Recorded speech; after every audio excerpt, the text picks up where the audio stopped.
আসসালামু আলাইকুম ওয়া রাহমাতুল্লাহি ওয়া বারাকাতুহু। সম্মানিত ভিউয়ার্স, আজকে আমরা শিখব বিষাক্ত প্রাণীর ক্ষতি থেকে বাঁচার দোয়া। বিষাক্ত প্রাণীর কামড়, আক্রমণ ও ক্ষতি থেকে বেঁচে থাকতে সতর্ক থাকতে হয়। আল্লাহর রাসূল সাল্লাল্লাহু আলাইহি সাল্লাম অন্যান্য গুরুত্বপূর্ণ সব কিছুর মতো বিষাক্ত কীটপতঙ্গ, সাপ, বিচ্ছু কিংবা হিংস্র প্রাণীর আক্রমণ থেকে বাঁচার দোয়াও শিখিয়েছেন।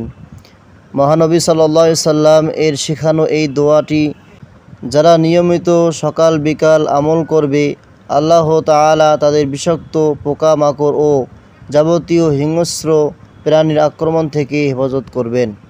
হযরত আবু হুরায়রা রাদিয়াল্লাহু আনহু থেকে বর্ণিত, রাসূলুল্লাহ সাল্লাল্লাহু আলাইহি সাল্লাম বলেন, যে ব্যক্তি সকাল সন্ধ্যা এই দোয়া 3 বার পড়বে, আল্লাহ তাআলা তাকে সমস্ত প্রাণী, বিশেষ করে সাপ, বিচ্ছু প্রভৃতি বিষাক্ত ও কষ্টদায়ক প্রাণীর অনিষ্ট থেকে রক্ষা করবেন।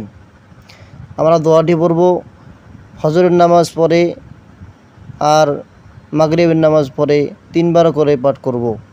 দোয়াটি হলো আউযু বিকালিমাতিল্লাহিত তাম্মাতি আউযু বিকালিমাতিল্লাহিত তাম্মাতি মিন শাররি মা খালাক।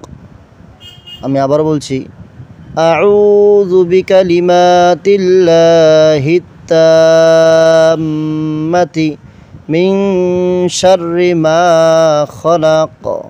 অর্থ, আমি আল্লাহর পরিপূর্ণ কালিমার দ্বারা প্রত্যেক শয়তান, বিষাক্ত প্রাণী এবং প্রত্যেক কুদৃষ্টির অনিষ্ট থেকে আশ্রয় চাইছি।